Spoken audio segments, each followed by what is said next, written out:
വേറൊരു കഥ പറയാം. ആ കൈ എടുത്തേ. ഒരു ഉറുമ്പ് ഇങ്ങനെ നടന്ന്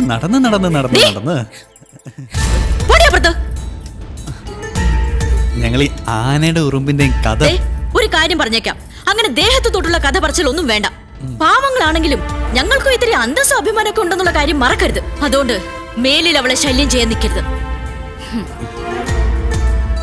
ഭർത്താവ് തളർന്നു കിടക്കാൻ തുടങ്ങിയിട്ട് 5-6 കൊല്ലമല്ലേ? കാര്യങ്ങളൊക്കെ ഇങ്ങനെ നടക്കുന്നു. വീട്ടിലെ ചെലവിന്റെ കാര്യങ്ങളേ ചാണാൻ വരുന്ന കൈ കൊണ്ട് അടിമേടിക്കല്ലേ. എന്റെ കൂടെ പോന്ന ചാണാൻ വരുന്ന കൈ കൊണ്ട് ഞാൻ സ്വർണം വാരിക്കും. രണ്ടും കൂടി കിന്നാരം പറഞ്ഞു നിൽക്കാണ്ട് ആ പശുക്കൾക്ക് പുല്ലോ വൈക്കോലോ എന്തെങ്കിലും ഇട്ടു കൊടുക്ക്. ഞാനിവിടെ പശുവിന്റെ ഉച്ചിഷ്ടമയത്തെ വാരിക്കൊണ്ടിരിക്കുക. 3 നേരം വെട്ടി വിഴുങ്ങണ്ടേ? മനുഷ്യനെ പണി ചെയ്യാൻ സമ്മതിക്കൂന്ന് വെച്ചാ. ഇയാള് ഒരുപാട് പണി ചെയ്യുന്നുണ്ടെന്ന് എനിക്ക് മനസ്സിലായി. പാലില് വെള്ളം ചേർത്ത് വിൽക്കുക, വൈക്കോലും മറിച്ച് വിൽക്കുക, ഇതൊക്കെയല്ലേ താൻ ചെയ്യുന്ന പണി. എന്റെ ഈ അന്നസത്യം ഞാനങ്ങനെ ചെയ്തിട്ടില്ല. വെറുതെ കഴിഞ്ഞ ആഴ്ച നടന്ന കാര്യങ്ങൾ പറഞ്ഞ് എന്നെ നാറ്റിക്കരുത്. ഒന്നിനെ വിശ്വസിക്കാൻ കൊള്ളില്ല.